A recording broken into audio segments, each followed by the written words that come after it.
So this is the one spot I've reclaimed from the Callery pears. And there are the Callery pears.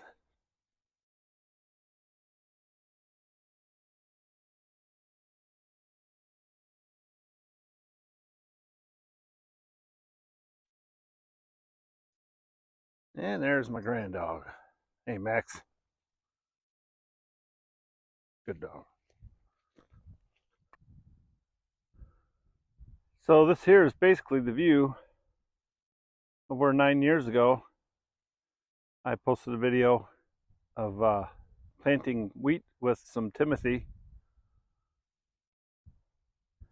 And as you can see, it is covered in Callery pears. So this was about a 3-acre field.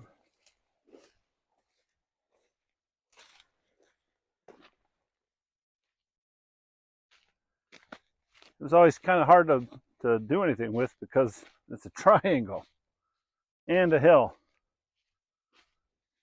But since these Callery pears seem to be doing so good out here, I thought, right behind me, up in that corner, I could put some fruit trees, and I, won't have to worry so much about erosion. Now I'm kind of in the middle of the field.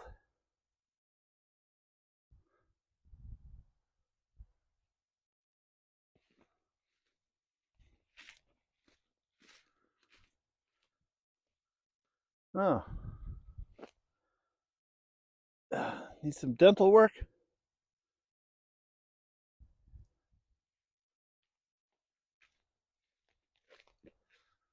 This is about where I was on the tractor in the video clip I'm showing of me 9 years ago.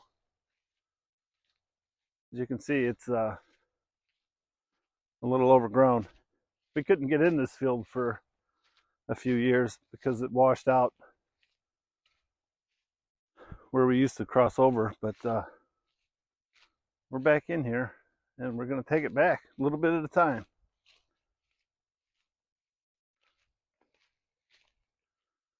So these are the Callery pears. As you can see, they've got some nasty thorns on them.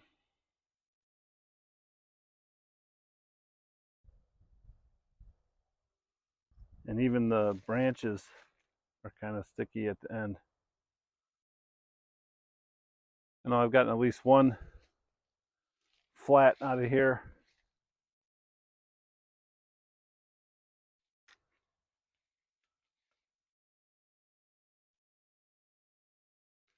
The smaller, like 1.5 inch and down caliper trees I can mow.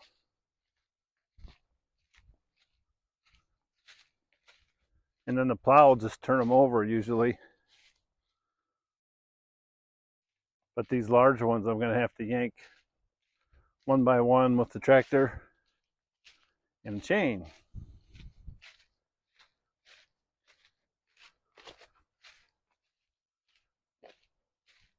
Joe Boggs of the OSU Extension Service was kind enough to give me permission to use some images. He wrote a great article about it. I'll put a link in the description. Here's a picture of his of the blossoms, and now here's the fall foliage. You can see it's a pretty color in the fall. Here's a good picture of the planted trees, and then how you can see the escaped trees in the background from cross-pollinating with other cultivated varieties.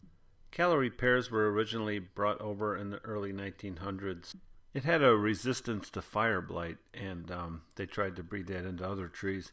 One of the varieties that came out of that is the Bradford, and it's a beautiful tree, but it has a weak branch structure. Trying to improve that, it cross-pollinated with the newer varieties, and now we have the mess that we have, and it is quite a mess. So it's kind of embarrassing to me that this got so bad.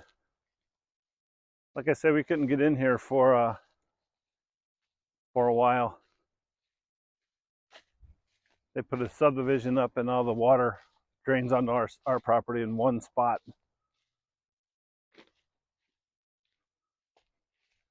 And then that tile that used to be there they turned it into a ditch, and then it just overloaded the tile where we used to drive over it, and then we had to dig it out and put a little culvert in there, which is too small, so I'm going to have to redig it and put a new culvert in. You can see right there is where I plowed, and I'll probably start down there and work my way this way.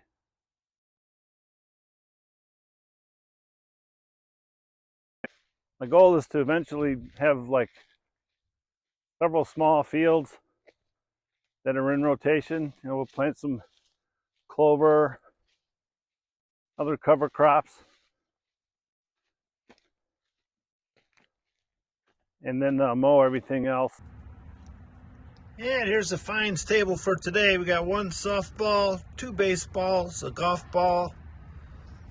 I don't know what this looks like. Maybe part of an old tent post, a piece of rebar, and some kind of wire. Nice. There's my grand dog. Hey, Max. I don't think he's listening. But please like and subscribe to join Max and me on this journey of Callery Pear eradication. It's going to be a fun year. Thanks.